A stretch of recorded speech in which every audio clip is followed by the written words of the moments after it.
Well, here we are just outside Donington Park race circuit for my Mini Triumph review part 2. I'm going to try and sound a little bit more enthusiastic than on my first one because I think I sound half asleep, so hopefully that'll help listening to it.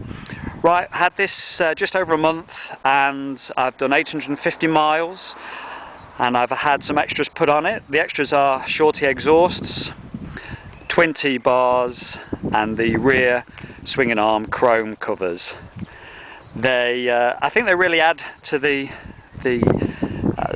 appearance of the bike, make it look a lot better.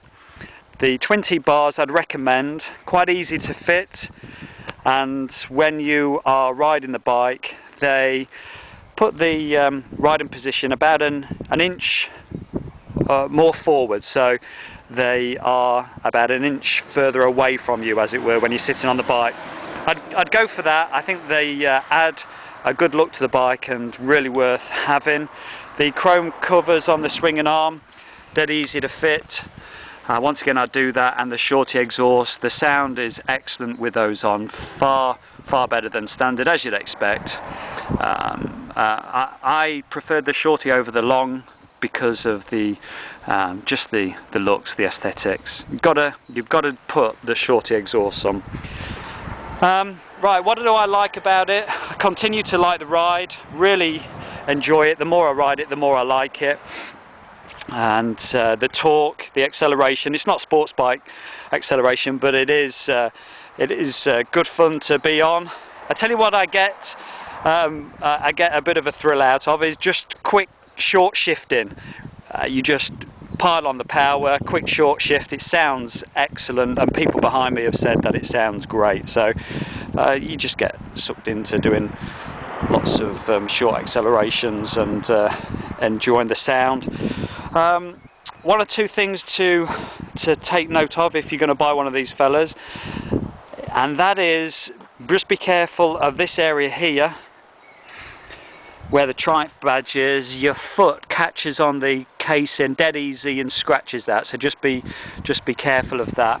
And also your passengers' heels will touch the exhaust, and I'm already getting some scuffs on the new exhaust because Lizzie, my wife's feet, are scuffing on that, and there's not a lot you can do about that, I guess. I'm going to have a new seat put on it. I'm going to have the gel seats put on it because Lizzie and I went to the BMF, took us about 2 hours to get there, and her ass was killing, so she's put her order in for a new seat, which I think is fair due since she let me spend 11 grand on a bike, so she can have a new seat.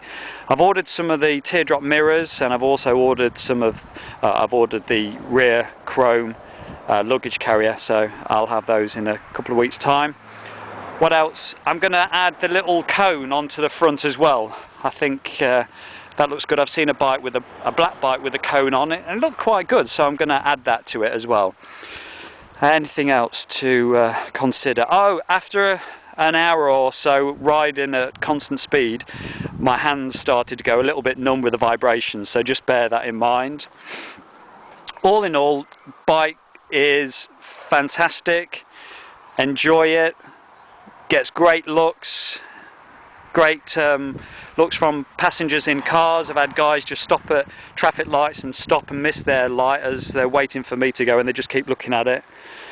Oh, one thing to bear in mind, if you've ever had a bike with lots of chrome on, then you'll know, but I haven't. I think the bike that I last had with lots of chrome was a blooming FS1E. Can you remember the Fizzy? And that was about the most chrome I've ever had on a bike. I went through a big puddle because of some road works, burst water main, and I got home and I rinsed it down but didn't dry it off with a chamois. I'm not kidding you, it took me 3 hours to get the chrome back to shine again because the water just dries and leaves these little puddle marks. Oh, a nightmare, absolute nightmare. So don't do that, whatever you do. Make sure you rinse it and dry it down. I've found something worth having, and that's it's called a speed detailer spray. I think Maguire's make one, and so do Mare. They're about 10 quid, and it just helps you spray and clean rather than having to wash the bike down. And yeah, worth getting one of those. So that's my little review. I'm gonna do another one when I've done a few more miles and I've got the other bits and bobs on it. So hope it's worth listening to, and as I say, recommend the bike, and if you get one of these you won't go wrong. Cheers.